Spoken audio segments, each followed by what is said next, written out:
The speaker of this session is my colleague who is dialing in from Belgium, Michel Tielemans. Hello, Michel. Good afternoon to you.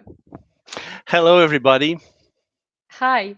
Michel is going to talk today about bio-based energy-curable polymers. Everyone, don't forget to ask your questions in the Q&A chat that is on the right-hand side of your screen. Michel, with saying that, the floor is yours. Thank you. My name is Michel Tielemans. I'm section leader for Reactive Waterborne Technologies, and it's my real pleasure to be with you today to speak about bio-based energy-curable polymers and share some integrated visions about coating sustainability. First, I would like to say that allnex developed already decades ago some eco-friendly core technologies like water-based coatings, radiation-curable coatings, and powder coatings. And it is based on this strong heritage that we more recently developed sustainable product portfolio management that we hear already quite a lot during these presentations, and which are based on five sustainability pillars linked with United Nations Sustainability Development Goals. I would like here to indicate that sustainable innovation is also based on the 12 principles of green chemistry that I like here to revisit a little bit for you and putting them in four different baskets, which are material selection, process effectiveness and safety, as well as waste prevention. And I would like to say that today we will have a lot of discussions about the material selection, which is particularly relevant for us because it includes renewable feedstock and safer chemicals.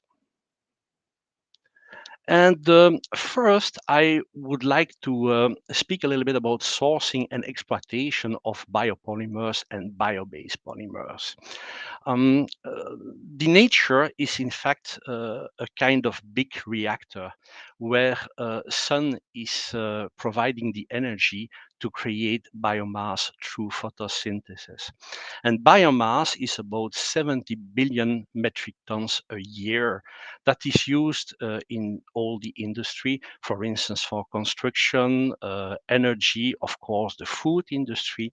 But there is also a growing part for the biochemical platforms, and where biorefineries are playing a big role by making distillation, fermentation, degradation, and any other type of reactions, bring these kind of smaller molecules that you see on the right side of your screen, for instance, fatty acid, sugar, alcohol, etc.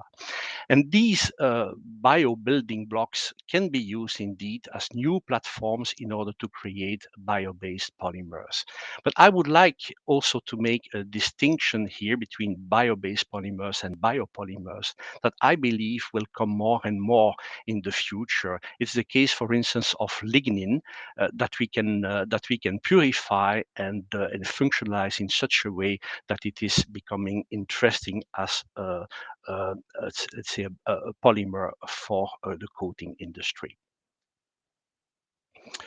And I need to take the opportunity to re-emphasize again why bio-based polymers are so important.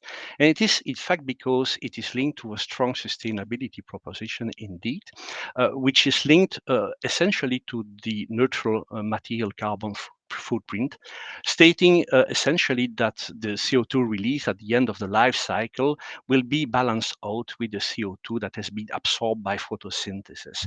And that is a strong principle, but it is also associated to the circularity principle, meaning that the bio-based products will be also replenished, which is not the case for the fossil resources. And also that more and more substrates that we want to protect with coatings are natural. You can think on wood, textiles, leather, bioplastics, and so on. And to be serious, we will need really to present coatings which are bio-based.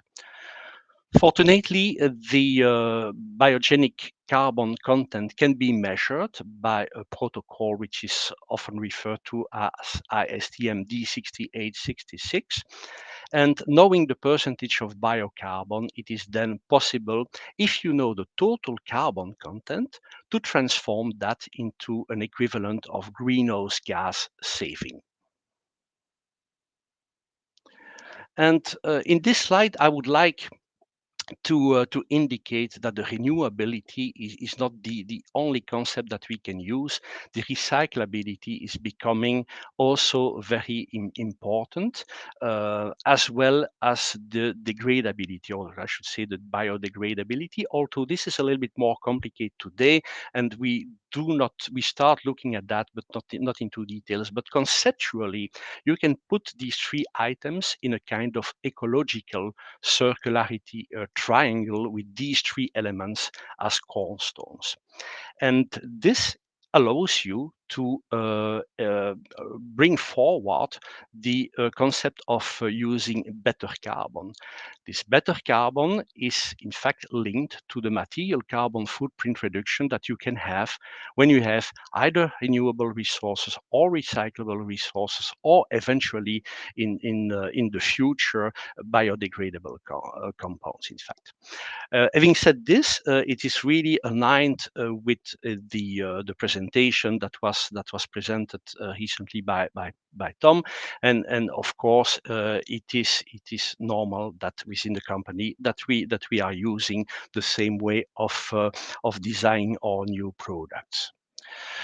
I would like at this stage to make it a little bit more clear eventually by taking the example of a process for making a polymer, and where this process would include not only the regular fossil resources, but, and you see it on the left side, also renewable resources, eventually also biomass balance resources. We spoke already about that, and I will come back a little bit later, and also recycled resources.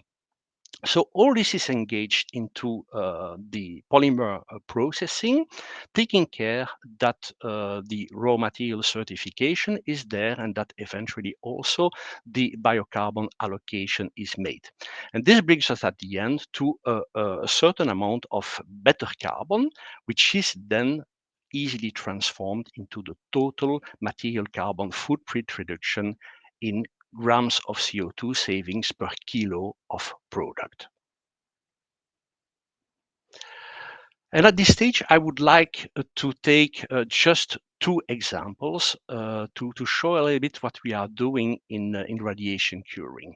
I would like to insist that these two examples are still related to products which are in development at the late stage, so they will become commercial normally relatively soon. And I would like to start with the example of making a bridge between bio-based polymers and recycled raw material in the case of a polyester acrylate. Just as a little parenthesis, you may know that about 1 million of plastic bottles are purchased per minute worldwide. Takes a very long time for this product, these plastics, to decompose. And it is about 8 million estimated tons of plastics that are entering oceans every year, in fact. And it is amazing to consider that the provisions tell us that in 2050, there could be as much plastics as fish in the ocean. So every single action is worth doing at the moment in order to avoid that situation. And what we are doing here, we are in fact considering recycled polyethylene terephthalate, PET, um, that we use for the moment pre-consumer, but it is our intention to go also post-consumer later on. And the pellets of PET are first catalytically depolymerized by glycolysis, followed by a proprietary esterification process. And this brings us to a product which is the EBECRYL Air 1872. It is a polyester acrylate that contains 11% of biocarbon with the ISTM method and also 21% of recycled PET expressed in weight. It's based on a sustainable chemistry, so no solvent, no bisphenol A, no tin-free, for instance. The product has a good reactivity with balanced hardness and flexibility, showing also a high scratch resistance. And it has a low viscosity with very good flow properties. And it is as well versatile, cost competitive for use in primer and sealer applications, clear and white for wood. I want to present in a nutshell some wet and cured coating characteristics. So it's a 100% product indeed with a viscosity that is not too high, value 7,000 millipascal seconds at 25 degrees, with a functionality on average 4 acrylates per molecule. When it is cured, the product has an elongation of 14%. This is the elongation that breaks naturally, and the Young modulus is a little bit above 1000 megapascal. In terms of the performance of the coating after cure, I wanted to show a simplified picture that tells you a lot about the balance properties and the versatility of the product. In fact, what we did, and it is a normalized performance, so we compared it with a certain number of other EBECRYL products, and we can see with the thick line there that the green one that in fact the Amberger test, which is in fact for scratch resistance, is extremely good, as well as the grid feeder, which stands in fact for abrasion resistance. Product has also a good reactivity, and the other properties are pretty well balanced, like you can see. This last slide on the product summarizes a little bit the advantage that we see in combining the two aspects, just the recyclability. So the biocarbon content of the product is 11%, and this can be measured because it is inside. And the use of the recycled PET brings this to 30% of better carbon. And this, in fact, will be responsible for above 500 grams of CO2 carbon footprint reduction, which is a value that is extremely interesting. I promised you a second example, where in fact now I will speak. It's still a radcure product, but now it is a radiation curable polyurethane dispersion, where I want to show how we can bridge the bio-based content with biomass balance this time. So we heard during other presentations about the biomass balance concept. Let me try to summarize it here. Today we are in a transitional period, we have to say, and some products are already readily available as biomaterials. Let's take the example of glycerol. It's a renewable resource, but many others, like pentaerythritol, to give you an examples, are only available today as fossil resources.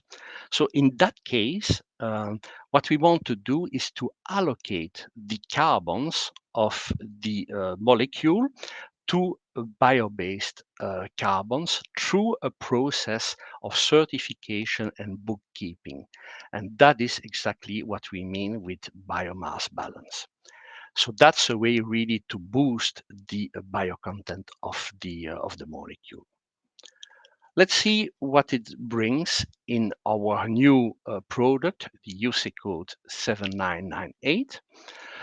Which is a product with a polymer inside that contains 46% of biocarbon, measured with the ASTM method. So it is pretty high, which is in turn giving us a greenhouse gas saving of more than 1000 grams of CO2 per kilo. We are using here again a sustainable chemistry. There is no solvent, no bisphenol A, no tin, no MIT, no alkyl phenol ethoxylates. And the product gives us a hardness and a chemical resistance level, which is very suitable for performance in use for clear and white coating applications on wood. It has also a very low minimum film formation temperature, which is just above 0 degree. And I insist on that point, in fact, because these products do not require the use of any coalescing agent, which are increasing the VOC content, because just after cure they become very hard through the cross-linking density. And also, I will mention that this product does not require oxidative drying. It's immediately with a high hardness.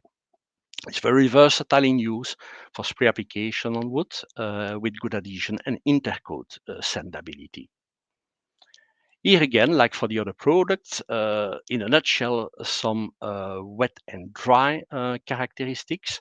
The product is at 35% solid content with, like it is often the case with these products, a very low viscosity, so very good for spray application. In terms of the cured coating, the elongation at break is about 5%, while the young modulus is 1300 megapascal. Here we can say that the Persos hardness, to give you an indication, is about 270 seconds with a pencil hardness of 1H. Now, in terms of performance, we did the same as the previous product. So we compare the performance as normalized values, and we benchmark this with a commercial product that makes a lot of sense here, which is the UCECOAT 7788, and we also compare with other bio-based dispersions that we have. One commercial, and Cedric was already presenting that to you in another presentation. The UCECOAT 7999 is at 22% biocarbon, but it is harder. And we have also another experimental product which is much softer at 75% biocarbon in this case. And when you look at the spider chart here, you can see that we are with the thick green line corresponding to our new product. We are very good for acetone resistance, nail scratch. Also, the optical properties are good. You can only differentiate with the use of the Persos hardness and the stain resistance as well. But you see that our product is here also very, very well balanced, in my opinion. This here is a summary slide that we can do for our product, remembering you that we start with a certain amount of biocarbon content, which is inside, so it can be measured. It's 46%. If we would use the biomass balance, and fortunately, we have the possibility within the product to attribute one of the raw materials as with biomass balance. And in that case, if we would do that, we would climb by calculation to a value of 58% of better carbon inside of the product. We looked at the other possibilities, and we are also using an intermediate B in this product that we could also use as biomass balance.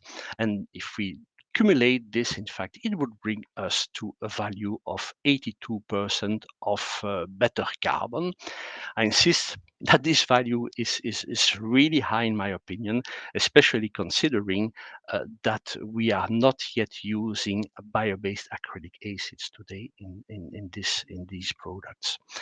These 82% of of better carbon, in fact, would turn to a value of more than 2,000 grams of CO2 per kilo carbon footprint reduction, which is indeed extremely high.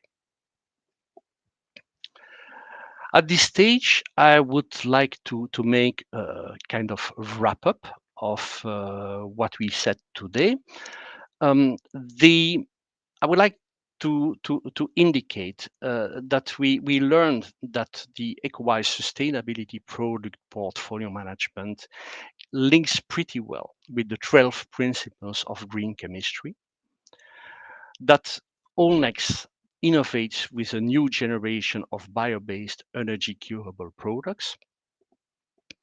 Very importantly, I would like to say that renewable sourcing can find a strong transitional opportunity either by combining it with biomass balance or with recycled raw materials. At a certain moment, they can even be combined, and this through the concept of having better carbon.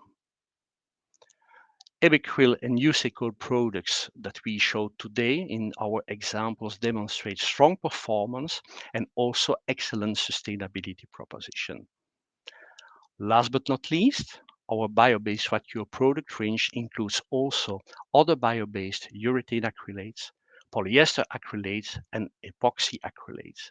And if you want to learn more about this, in fact, you can go to our site and consult allnex.com for further information.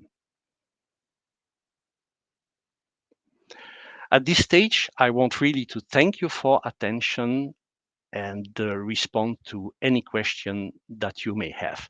Take care. Thank you very much, Michel. Thank you for presentation. And we go to the questions, and we have already collected some. I will start with this one. When you announce a value for biocarbon content, how do you get the carbon footprint savings? Is this measured as well?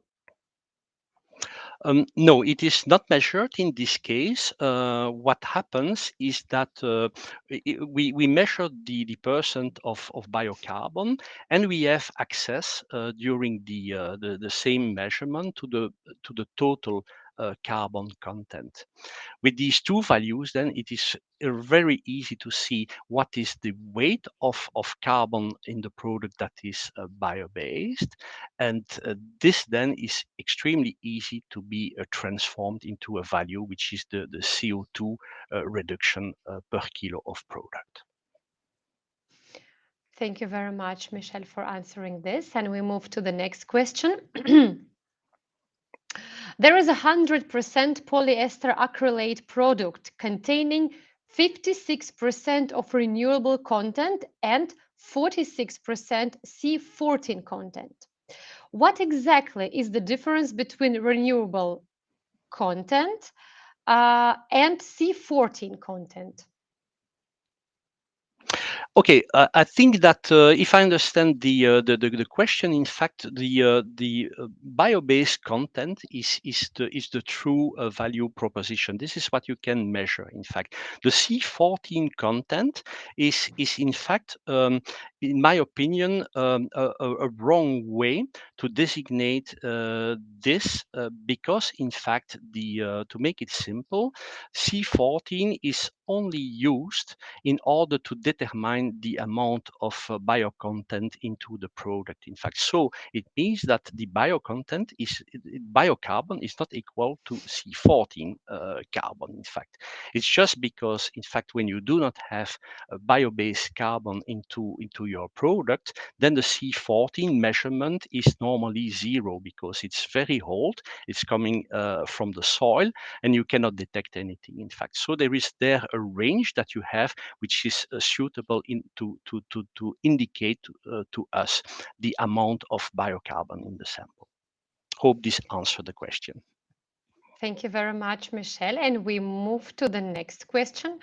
Is biomass content or recycled material content included in the better carbon content that IKEA declares?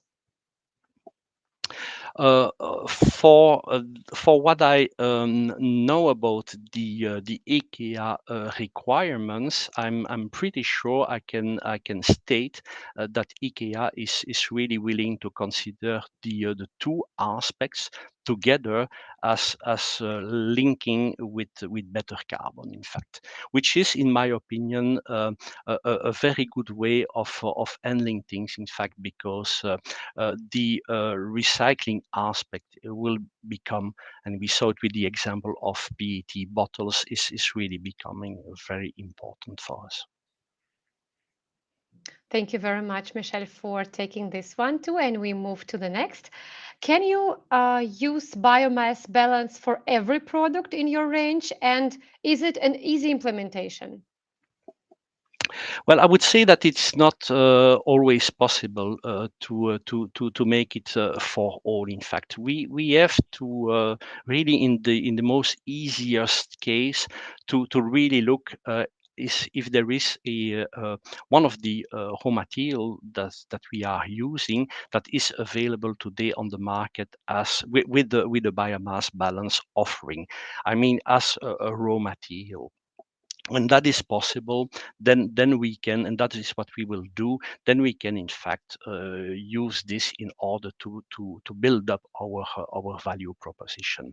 It's probably possible to allocate biocarbon in our own processes, but there is something which is annoying, is that of course we cannot make two times a claim for a product, or we present it as bio-based products, but we cannot at the same time take it in fact to attribute it to make biomass balance indeed.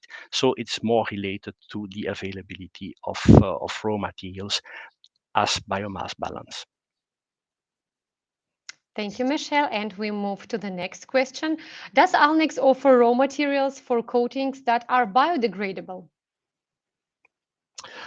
Well, I will not pronounce myself for every product range that is available today, but in terms of biodegradability, this is a topic we are looking at. But for the moment, within the Racure range, I think I can say that there is no such offering today. Okay, thank you so much. Let's move to the next question. Can the UCECOAT 7998 be used for making pigmented or colored coatings? Yes, this is the case. I would like to emphasize that the product is particularly suitable for white pigmented systems. When we go to a more difficult colors other than white, then I think we have much more specific products in our range to handle this. They are not today already bio-based, but we are looking at that, I may say, and this product will typically be the UCECOAT 7700. Thank you so much, Michelle. And we go to the next question. Can UCECOAT 7998 be used for other applications, such as OEM or coil coatings? For OEM and cold coatings, in fact, the product is relatively young, huh? Because it is still, in fact, under development and not launched, in fact. So I think the only answer I can give today is that typically products may be designed for one type of application, for instance, wood here, but it doesn't prevent the product to be used also in other applications. So my answer is that we will probably learn from this in the future when the product is on the market and at the same time when we engage the discussions with our customers. Thank you very much. Let's move to the next question. On the last example that you introduced, Michel, can you please explain in more detail what is the biomass balance for intermediate A and what it is for intermediate B? These are not bio-based, but somewhere else there is another bio-based intermediate, and then you are allocating this to the non-bio-based intermediates A and B. Can you please comment on that? Yeah, no, I will a little bit rephrase what I was presenting on the slide. So Mhm. today we are making a product with a certified and measurable amount of biocarbon inside. So we offer the possibility in the future to use the biomass balance if the requirement would be there, and most probably with a premium in price. Having said this, in fact, I made the distinction between the fact that we have one of the raw materials inside of the product that is today available as biomass balance. And this is, in fact, the case that I called the case A. Uh, Also, there is, in another case, an intermediate. This intermediate is also a raw material. The difference that we see in that is that this intermediate is manufactured separately, and because of that, in that case, we can also bring raw materials inside that are in turn based on biomass balance. So in fact, it is very clear, in fact, that we can build the sustainability proposition in 3 steps, which are completely independent. But the values that I was providing is really separated by raw material and intermediate based on raw materials that are biomass balance. I hope I was clear enough to make this distinction. Thank you very much, Michel, for answering the questions. With that, I would like to close the Q&A part. Michel, I see that there are still some questions coming. Michel will answer this question in written form, and we will publish the answers on Monday, 17th of October, again on the platform. Thank you very much for presenting. Thank you, everyone, for asking the questions, and see you in the next session. Thank you, Michel. Bye.